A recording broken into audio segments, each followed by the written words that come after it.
Благодарам. Колега Стевананджија, вие доаѓате од Прилеп и не знам таму што ви говорат вас граѓаните. Меѓутоа, јас со оние што се среќавам велат било, ама уште ова не било досега.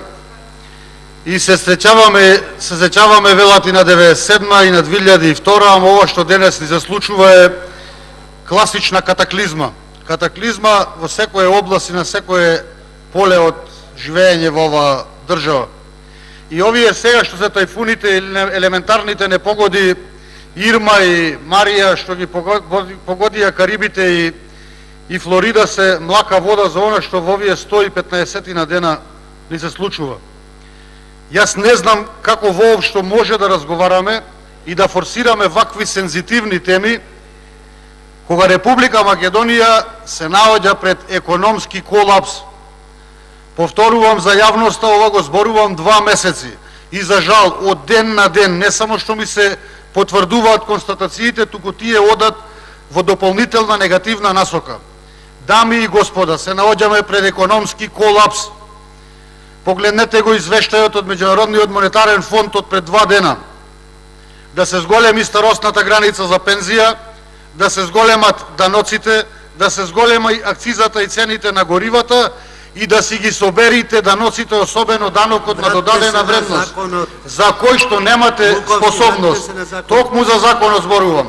А ние за да се исполните еден дил кој што го имавме пред 11 декември, а тоа е законот за јазици, упорно си ја форсираме оваа тема.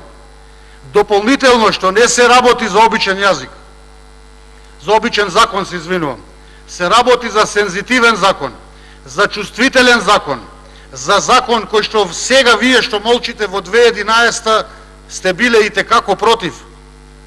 И сега, само од една страна албанските партии се излезат со некакво алиби пред гласачите, локалните избори, го поддржувате овој закон, вие сте го дале зборот и нема каде да одите, ама воопшто мува не ве лази и целосно и ги игнорирате овие барања од нас и од граѓаните на Република Македонија. И некој тука спомна референдум. Се согласувам, ние сме тука да носиме закони, меѓутоа не џабе развиените демократии и покрај носењето на закони одредени особено суштински прашања ги ставаат на изјаснување пред граѓаните. Ова што денес ние го носиме, за што дебатираме, е суштинско прашање. И еден ваков закон за доброто на сите граѓани на оваа држава треба да биде донесен со консензус, не на сила, не на џон, не со млако парламентарно мнозинство од само 62 пратеници. Зошто? Бидејќи нема да можете да го имплементирате во реалноста. Благодарам.